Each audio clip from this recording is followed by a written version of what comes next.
Hello students, welcome to today's class. I am Dr. नीति Rathore, author of chempandit.com, जिसके YouTube channel पर आप ये वीडियो अभी देख रहे हैं। जैसा कि आप लोग जानते हैं, हम लोग पॉलीमर्स पढ़ रहे हैं। आज हम पढ़ेंगे एक और कंडेंसेशन पॉलीमर, बहुत ही famous polymer known as phenol formaldehyde resin. आपने नाम नहीं सुना? कोई बात नहीं, इसलिए नहीं सुना क्योंकि ये बहुत फेमस है एक दूसरे नाम से, जो इसका बहुत ही फेमस और कॉमन नाम है, और वो है बेकलाइट। हाँ, अब आया ना कुछ जाना पहचाना, सुनाई दिया ना? तो बेकलाइट नाम से ये बहुत ही फेमस एक पॉलीमर है जो बहुत ज्यादा वाइडली जो है यूज किया जाता है इंडस्ट्रीज में, कॉमन हाउस होल्ड में, हर जगह इसके प्रोडक्ट्स हम यूज करते हैं, इंडस्ट्री में यूज होते हैं। तो चलिए आज हम देखते हैं कि बेकलाइट का प्रिपरेशन कैसे होता है।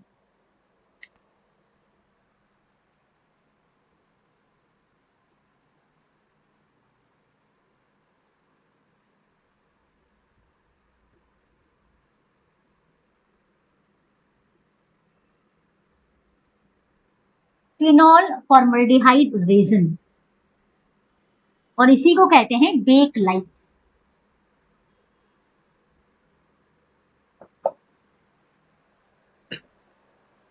जैसा कि इसके नाम से हमें समझ में आ रहा है कि ये फिनॉल एंड फॉर्मल्डिहाइड से बनता है। तो दिस मीन्स कि फिनॉल फॉर्मल्डिहाइड रेजिन बनाने के लिए हमें दो चीजें चाहिए हैं, एक फिनॉल और दूसरा फॉर्मल्डिहाइड। ठीक है, फिनॉल और फॉर्मल्डिहाइड जब कंडेंस होकर पॉलीमर बनाएगा एसिड कैटालिस्ट की प्रेजेंस में, तो हमें मिलेगा बेकलाइट। ठीक है, लेकिन ये एक छोटा सा प्रोसेस नहीं है, ये एक रिएक्शन नहीं है, ये एक स्टेप में नहीं होता है, ये 2-3 स्टेप में जाकर बनता है, और 2-3 स्टेप के बाद हमें फाइनल जो हमारा प्रोडक्ट है बेकलाइट, वो हमें मिलता है। तो हम एक काम करेंगे, स्टेप बाय स्टेप इसका प्रिपरेशन देखेंगे। ठीक है, सबसे पहले हम देखते हैं, सबसे पहले जैसे कि मैंने आपसे कहा कि इसके लिए हमें चाहिए फिनॉल। ये फिनॉल है, ये आप सब जानते हैं, है ना? Benzene ring with OH, this is phenol. एक मिनट, थोड़ा सा ये गड़बड़ हो गया। This is phenol. फॉर्मल्डिहाइड कैसे होता है? फॉर्मल्डिहाइड देखा है आप लोगों ने, HCHO। फॉर्मल्डिहाइड होता है HCHO, लेकिन मैं आपको रिएक्शन इसका दिखाना चाह रही हूँ, इसलिए मैं इसे कुछ इस तरह से लिखूंगी, HCH डबल बॉन्ड O। ठीक है, मैंने इस तरह से लिखा है ताकि मुझे आपको कुछ समझाना है, इसलिए। ठीक है, तो ये दोनों रिएक्ट करेंगे एसिड कैटालिस्ट की प्रेजेंस में।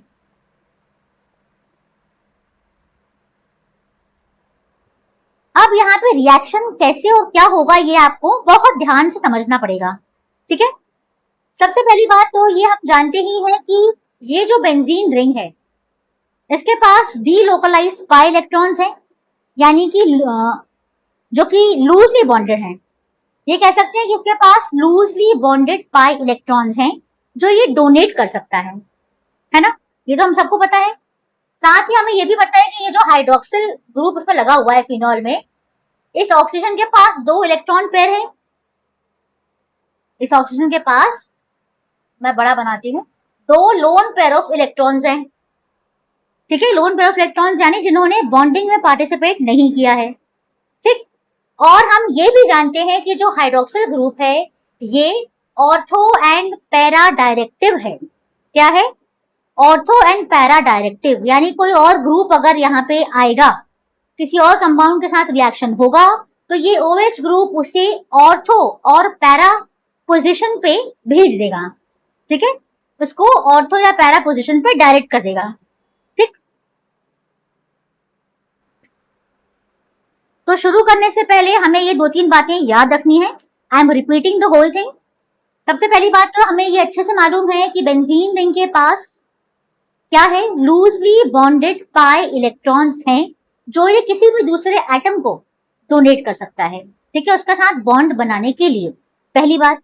दूसरी बात कि जो हाइड्रोक्सिल ग्रुप है, इसके ऑक्सीजन के पास दो लोन पेयर ऑफ इलेक्ट्रॉन्स हैं। तीसरी बात कि हाइड्रोक्सिल ग्रुप जो है ये ऑर्थो एंड पैरा डायरेक्टिव है, यानी ये किसी भी इनकमिंग जो भी इनकमिंग एटम्स हैं, ग्रुप ऑफ एटम्स हैं या इनकमिंग ग्रुप है, उसे ये ऑर्थो ये पोजीशन है और पैरा ये पोजीशन है ना, ऑर्थो एंड पैरा, तो उन्हें ये ऑर्थो एंड पैरा पोजीशंस पर भेज देगा। ठीक है, इसलिए हम कहते हैं कि OH ग्रुप जो है ये ऑर्थो एंड पैरा डायरेक्टिव है। एक और बात कि ये प्लस आई इफेक्ट शो करने वाला ग्रुप है। ठीक है, ये प्लस आई इफेक्ट शो करेगा। ठीक, अब आगे बढ़ते हैं। ये जो फॉर्मल्डिहाइड है HCHO, इसमें जो कार्बन है ये भी हम जानते हैं कि ये जो कार्बन है ये क्या है, ये इलेक्ट्रॉन डेफिशिएंट है, और क्योंकि इलेक्ट्रॉन डेफिशिएंट है इसलिए इसके पास पार्शियल पॉजिटिव चार्ज होता है। क्या होता है, एक second, let me right it properly. इस कार्बन के पास पार्शियल पॉजिटिव चार्ज है क्योंकि इसके पास इलेक्ट्रॉन्स नहीं है, इलेक्ट्रॉन डेफिशिएंट है। क्यों? क्योंकि ऑक्सीजन ज्यादा इलेक्ट्रोनेगेटिव है, इसलिए वो इलेक्ट्रॉन पेयर को अपनी तरफ खींच के रखता है। क्लियर? अब क्या होगा, यहाँ पर हम बात करते हैं ऑर्थो और पैरा पोजीशन की। ये है ऑर्थो पोजीशन। ठीक है, तो क्योंकि ये hydroxyl ortho and para directive है इसलिए जो भी एटम आएगा वो यहाँ पर आके बॉन्ड बनाएगा। ठीक है, तो ऑर्थो पोजीशन पर क्योंकि ये इलेक्ट्रॉन रिच है, इसके पास इलेक्ट्रॉन्स कैसे हैं, इलेक्ट्रॉन्स हैं पाई इलेक्ट्रॉन्स है लूजली बॉन्डेड, तो ये अपने इलेक्ट्रॉन्स इस बेचारे कार्बन को दे देगा जिसके पास इलेक्ट्रॉन्स की कमी है ना। तो जब ये ऐसा करेगा, मैं ऐसे बना रही हूं आपको दिखाने के लिए, जब ये ऐसे करेगा है ना, तो ये कार्बन यहाँ पर आके अटैच हो जाएगा, कार्बन यहाँ पर आके बॉन्ड बनाएगा। आ रही है बात समझ में? तो क्या करूं मैं, इसको यहाँ पर आपको लिख के दिखा देती हूँ, है ना। एक काम करते हैं, यहाँ पर लिखते हैं एक और स्टेप में। अब क्या होगा,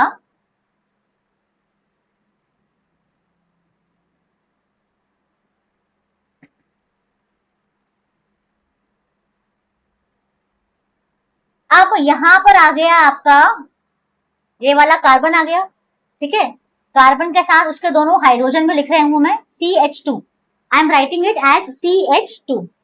ये मैंने लिख दिया CH2 यहाँ का आ गया, और ये तो हमें मालूम ही है कि यहाँ पर ऑक्सीजन भी है ना। ये ध्यान रखिए कि जैसे ही ये यहाँ से बॉन्ड बनाएगा ऑक्सीजन पूरे इलेक्ट्रॉन्स अपनी तरफ खींच लेगा, इलेक्ट्रॉन पेयर को अपनी तरफ खींच लेगा, तो इस पर आ जाएगा नेगेटिव चार्ज।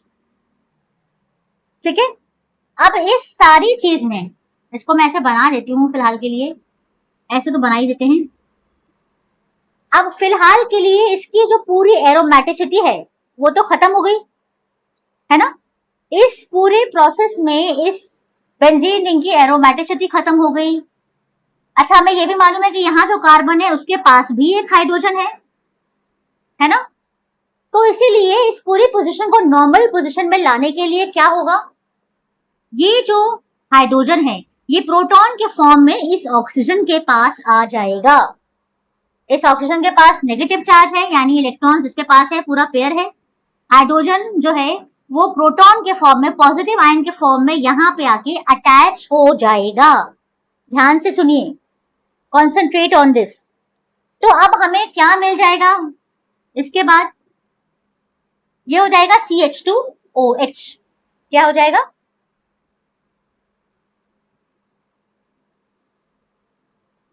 और ये जो प्रॉपर डबल बॉन्ड था ये अपनी जगह पे आ जाएगा। ये मैंने आपको ऑर्थो पोजीशन पे दिखाया इसलिए बताती हूँ, CH2OH।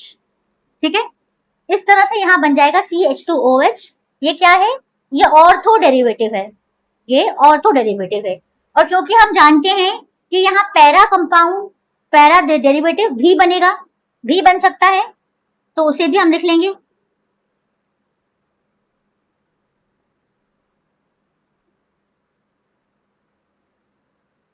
तो अब यहाँ पर वही वो रिएक्शन, जो पूरा रिएक्शन इस पोजीशन पे हुआ है ऑर्थो पोजीशन पे, वो पूरा reaction same to same para position पर भी होगा। ठीक है, तो इस तरह से हमें ऑर्थो और मेटा डेरिवेटिव्स मिल जाएंगे। ठीक है, इन ऑर्थो और पैरा डेरिवेटिव्स का नाम मैं आपको बता देती हूँ। ये कहलाता है ओ यानी ortho hydroxy methyl phenol. Methyl phenol, इसको शॉर्ट में मिथाइलॉल भी कहते हैं, मिथाइलॉल। और ये है P hydroxy, P stands for para, हम जानते हैं, पी हाइड्रोक्सी मिथाइल फिनॉल या मिथाइलॉल।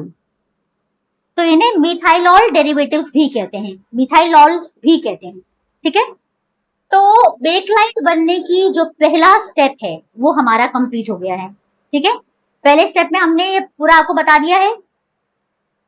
ठीक है, एक छोटा सा रिवीजन मैं फिर से कराती हूँ, क्योंकि यहाँ पर बेंजीन रिंग के पास लूजली बॉन्डेड पाई इलेक्ट्रॉन है और ये जो कार्बन है फॉर्मल्डिहाइड का, ये इलेक्ट्रॉन डेफिशिएंट है। क्यों है इलेक्ट्रॉन डेफिशिएंट? क्योंकि हाईली इलेक्ट्रोनेगेटिव ऑक्सीजन एटम इसके साथ जुड़ा हुआ है, जो इलेक्ट्रॉन पेयर को अपनी तरफ खींच के रखता है। इसीलिए इसके पास प्लस पार्शियल पॉजिटिव चार्ज आ जाता है और इलेक्ट्रॉन डेफिशिएंट ये हो जाता है, गरीब हो जाता है बेचारा, तो ये गरीब आदमी है ना। इसके पास इलेक्ट्रॉन्स हैं, लूजली बॉन्डेड पाई इलेक्ट्रॉन्स, तो ये ऑर्थो पोजीशन पे जो इलेक्ट्रॉन्स है ये कार्बन को दे देगा, इसलिए कार्बन यहाँ पर आके अटैच हो जाएगा कुछ इस तरह से। जब कार्बन अटैच हो जाएगा, जैसे ही ये इसके साथ बॉन्ड बनाएगा, ऑक्सीजन पूरे इलेक्ट्रॉन पेयर को अपनी तरफ खींच लेगा तेजी से और इसके पास आ जाएगा नेगेटिव चार्ज। क्या आ जाएगा? Negative charge. इसके बाद जानते हैं कि यहाँ पर एक हाइड्रोजन भी है, प्लस ये पूरी जो एरोमेटिसिटी है इस बेंजीन रिंग की, ये तो पूरी खत्म हो गई, बर्बाद हो गई। तो इसको हमें वापस इसको देना पड़ेगा, वापस इसको अपनी एरोमेटिसिटी देनी पड़ेगी। हम जानते हैं यहाँ एक हाइड्रोजन है, क्योंकि ऑक्सीजन के पास नेगेटिव चार्ज है, ऑलरेडी इसके पास इलेक्ट्रॉन्स हैं, इलेक्ट्रॉन पेयर है पूरा, इसीलिए ये हाइड्रोजन प्रोटॉन के फॉर्म में जाकर वहां पे के फॉर्म में निकल जाएगा और जाके इससे अटैच हो जाएगा और हमें मिल जाएगा CH2OH। ठीक है, क्योंकि हाइड्रोक्सिल ग्रुप ये जो फिनॉल का है ये क्या है? ऑर्थो एंड पैरा डायरेक्टिव है, इसलिए हमें ऑर्थो एंड पैरा डेरिवेटिव्स मिलेंगे। Ortho hydroxy methyl phenol and para hydroxy methyl phenol. ठीक है, ये है आपका पहला स्टेप। ठीक, इसके बाद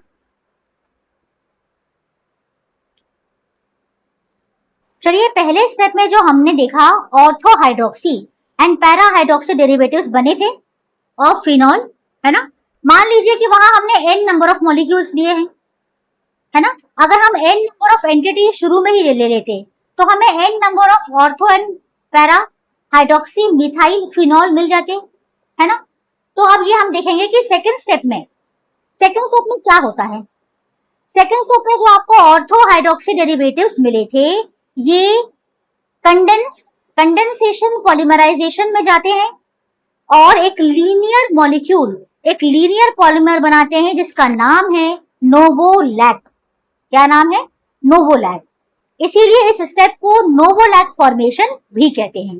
तो पहले स्टेप में हमने देखा ortho and para hydroxy methyl phenols बने। सेकेंड स्टेप में हम देखेंगे कि एक लीनियर पॉलीमर बनेगा bye condensation of ortho hydroxy methyl phenol derivatives. ठीक है, और ये बनाएगा एक लीनियर पॉलीमर नोन एज नोवोलैक। इसको देख लेते हैं कि हमें कैसे बनता है, कैसे होता है ये कंडेंसेशन। देखिए इसको इस तरह से बना लीजिए।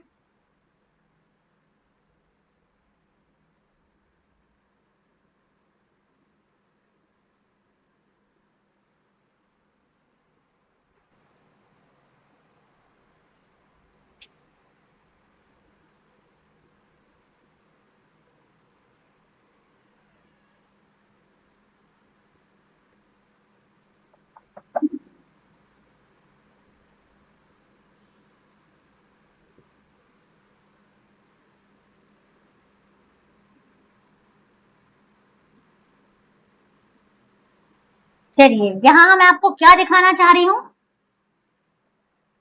कंडेंसेशन कैसे होगा ये मुझे आपको दिखाना है। ठीक है, तो ये ध्यान रखिए कि जो बगल वाला hydroxy ortho hydroxy methyl phenol है, इसकी इस पोजीशन पे इसके पास हाइड्रोजन है ना, ये जो कार्बन है इसके पास एक हाइड्रोजन भी है। तो ये हाइड्रोजन इस OH के साथ मिलकर वाटर मॉलिक्यूल बना के रिलीज हो जाएगा, निकल जाएगा, ठीक है। यहां पर भी एक हाइड्रोजन है, तो यहां पर भी सेम रिएक्शन होगी, माइनस वाटर, और माइनस वाटर होने के बाद ये जुड़ जाएंगे, और इसीलिए ये क्या कहलाता है, कंडेंसेशन पॉलीमर। ये कंडेंसेशन हो गया यहां पर। कंडेंसेशन में हमने क्या पढ़ा है, बताइए।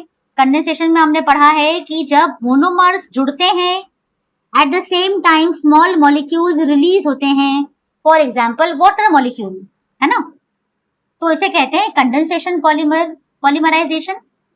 इसीलिए मैंने शुरू में कहा था कि आज हम एक कंडेंसेशन पॉलीमर पढ़ेंगे। बेकलाइट एक कंडेंसेशन पॉलीमर है। यहां पर भी एक CH2 है, ध्यान रखिए, ठीक है, यहां पर भी एक CH2 है। अब ये जो CH2 है ये मिथाइलिन ग्रुप है, मिथिलीन ग्रुप है, ठीक है। तो इसे क्या कहते हैं, ऐसा कहा जाता है कि ये जो ऑर्थो हाइड्रोक्सी डेरिवेटिव्स हैं ये मिथाइलिन ब्रिजेस से जुड़ जाते हैं, इनको मिथाइलिन ब्रिज कहते हैं।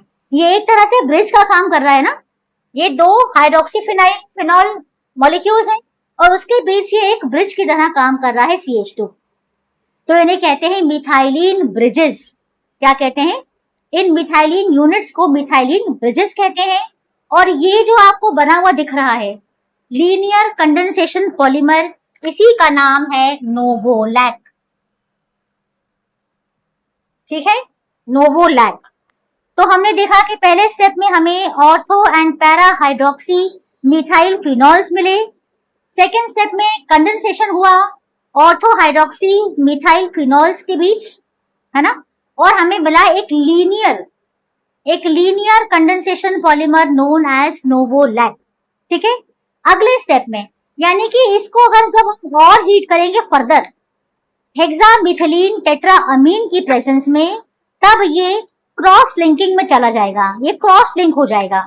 ये जो नोवोलैक्स है आपस में क्रॉस लिंक हो जाएंगे, अलग अलग जो ये नोवोलैक हैं ये जुड़ जाएंगे, क्रॉस लिंकिंग हो जाएगी और एक 3 डायमेंशनल नेटवर्क पॉलीमर मिलेगा हमें, जिसका नाम है बेकेलाइट। कैसे, वो हम बनाकर देखते हैं।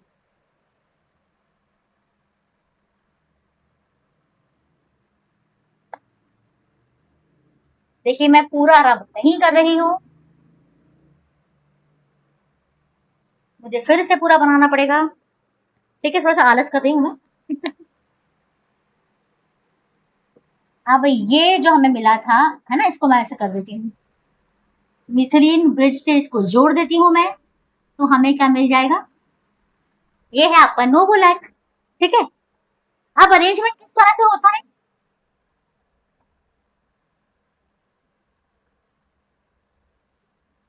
पैरा पोजीशन पे क्या होगा वो भी हम देख लेते हैं।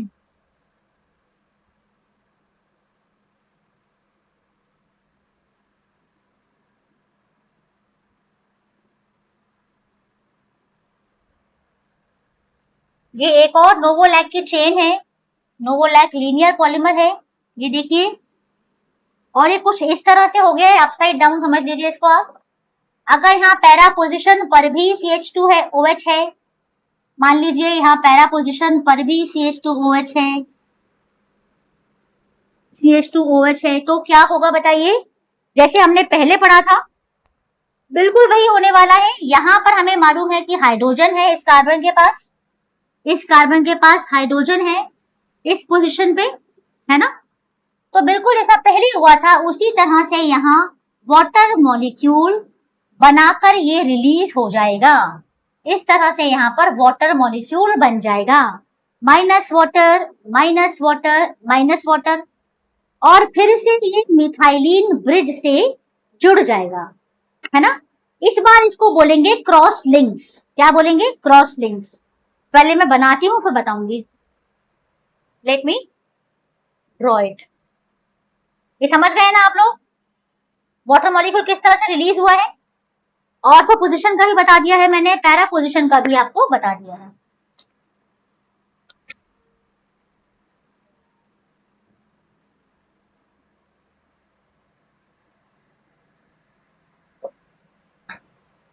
अब यहाँ पर ये कहलाएगा क्रॉस लिंक। क्यों कह रहे हैं? सिर्फ इसलिए क्योंकि ये एक लीनियर पॉलीमर है, ये एक लीनियर पॉलीमर है। देखो इसको यहाँ से ऐसे बनाना पड़ेगा हमें, है ना, ऑर्थो पोजीशन पे। इस तरह से हमें CH2 से इसको जोड़ना है, ये हमें नहीं भूलना है। CH2 CH2, ये खाली वैलेंसी छोड़ दीजिए, CH2, ये भी खाली वैलेंसी छोड़ दीजिए, CH2। ठीक है, तो मैंने कहा कि अब ये क्रॉस लिंक्स क्यों कहला रहा है? क्योंकि ये जो लीनियर पॉलीमर्स है, जब ये आपस में कोवेलेंट बॉन्ड से जुड़ जाते हैं, covalent bond is a strong bond, है ना, तो इसको हम परमानेंट लिंकिंग बोलते हैं। तो ये परमानेंट लिंक जब जुड़ जाते हैं कोवेलेंट बॉन्ड से, तो इसको क्रॉस लिंक कहा जाता है। और क्रॉस लिंक के कारण ये 3 डायमेंशनल नेटवर्क पॉलीमर कहा जाता है। अब ये कहा जाएगा, पहले कैसा था? स्ट्रेट था तो लीनियर कह रहे थे हम। अब क्या हुआ? जो स्ट्रेट लीनियर पॉलीमर था, जब वो क्रॉस लिंक से आपस में जुड़ गया तो ये हो गया network polymer, 3 dimensional network polymer. क्योंकि ये अब सब तरफ से जुड़ गया है तो ऐसे मॉलिक्यूल में मूवमेंट पॉसिबल नहीं होती है। जो लीनियर मॉलिक्यूल होता है उसको तो दोनों तरफ से खींच सकते हैं चेन को, है ना, लेकिन जो क्रॉस लिंक्ड पॉलीमर है इसको मूव करने की कोशिश करेंगे तो ये स्ट्रॉन्ग बॉन्ड है, कोवेलेंट बॉन्ड, तो ये मूव बिल्कुल भी नहीं करेगा बल्कि टूट जाएगा सीधा बॉन्ड। ठीक है, तो यहाँ पर मूवमेंट पॉसिबल नहीं है। ये कहना ज्यादा सही है कि क्रॉस लिंक्ड पॉलीमर में मूवमेंट नहीं हो सकती है। ठीक है, तो इसको हमने कहा क्रॉस लिंकिंग। ये जो आपको दिखाई दे रहा है बोर्ड पे, इसी को कहते हैं बेक लाइट। क्या कहते हैं? Back light. अगर आप चाहते हैं तो मैं आपको थोड़ा सा और इसमें थोड़ा सा और अच्छे से बनाकर दिखा देती हूँ, आपको और अच्छे से हाईलाइट करके। CH2 CH2 CH, ये वाला CH2 बनाना नहीं भूलना है हमें, ठीक है। CH2 CH2, क्यों कहा मैंने ऐसा? क्यों जरूरी है ये बनाना? क्योंकि ये बेकलाइट का एक पार्ट हमने बनाया है। क्या बनाया है? एक पार्ट, एक हिस्सा। ये बहुत बड़ा पॉलीमर है ना, उसका ये हमने इतना एक पार्ट बना दिया है कि पूरा पॉलीमर ऐसा ही होता है। ठीक है, पूरे पॉलीमर में इसी तरह का स्ट्रक्चर दिखाई देता है। उसका एक छोटा सा पार्ट हम बता रहे हैं। क्योंकि ये पॉलीमर है इसलिए बगल में हमें वैलेंसीज ओपन, खुली वैलेंसीज यहाँ पर छोड़ के दिखानी होंगी। ठीक है, जगह कम है इसलिए मैंने छोटा बनाया है। क्लियर? ओवरऑल मॉलिक्यूल कितना ब्यूटीफुल दिखता है ना बनने के बाद है ना। So this looks really beautiful. तो ये है आपका वो फेमस कंडेंसेशन पॉलीमर जो मैंने शुरू में बताया था, बेकलाइट। ठीक है, अगर आपके एग्जाम पॉइंट ऑफ व्यू से देखा जाए 12th बोर्ड के हिसाब से इट इज वेरी इंपॉर्टेंट, इस पे अक्सर क्वेश्चन बनता है। इसके अलावा जी पर भी, जी मीन्स में भी इस पे क्वेश्चन आ सकता है, काफी इंपॉर्टेंट टॉपिक है ये। ठीक है, तो इसको क्यों कहा गया क्रॉस लिंक्ड पॉलीमर? क्योंकि आप देख रहे हैं ये एक चेन है, ये पूरी एक चेन है और ये दोनों जुड़े हुए हैं स्ट्रॉन्ग कोवेलेंट बॉन्ड से। ठीक है, इसको बोलते हैं क्रॉस लिंक। ये जो बीच में जो भी मॉलिक्यूल आ गया है और उसको जोड़ रहा है ना, तो इससे क्या हो गया? 3 डायमेंशनल नेटवर्क पॉलीमर बन गया है। अब ये तीनों तरफ से जो है वो जुड़ा हुआ है, चारों तरफ से। ठीक है, तो ये मूव भी नहीं कर सकता। यहाँ पर चेन की मूवमेंट बिल्कुल नहीं होती है, बिल्कुल रेस्ट्रिक्टेड होती है। ठीक है, बेकलाइट जो पॉलीमर है इसके पास बहुत सारी अच्छी प्रॉपर्टीज होती हैं। ये बहुत स्ट्रॉन्ग मटेरियल है। It is abrasion resistant, it is chemical resistant, it is heat resistant और ये बहुत ही अच्छा इलेक्ट्रिकल इंसुलेटर है। इसीलिए इलेक्ट्रिकल इंसुलेशन में ये यूज होता है। थोड़ा सा कॉस्टली होता है। इसके अलावा बेकलाइट जो है इलेक्ट्रिकल गुड्स में यूज होता है, कोम्स बनाने में यूज होता है, फाउंटेन पेन के बैरल्स में यूज होता है। बहुत सारी बहुत वाइड एप्लीकेशन है इसकी, इवन हाउस होल्ड में भी और इंडस्ट्रीज में भी बहुत तरह से ये यूज होता है, ठीक है। So that's all in today's class. I hope आपको बेकलाइट का पूरा प्रिपरेशन समझ में आ गया है। 3 स्टेप में मैंने बताया है, रिवाइज भी कर दिया है उसको, ताकि थोड़ा आपको अच्छे से समझ में आ जाए, ठीक है। Still if you have any doubt, do post your doubts in the comment box and I will definitely love to answer those doubts. और एक बात स्टूडेंट्स, अगर आपको मेरे वीडियो लेसन्स, मेरा एक्सप्लेनेशन पसंद आ रहा है, then please do like and subscribe my channel and also share it with your friends. So see you in the next class. Until then, goodbye. Take care.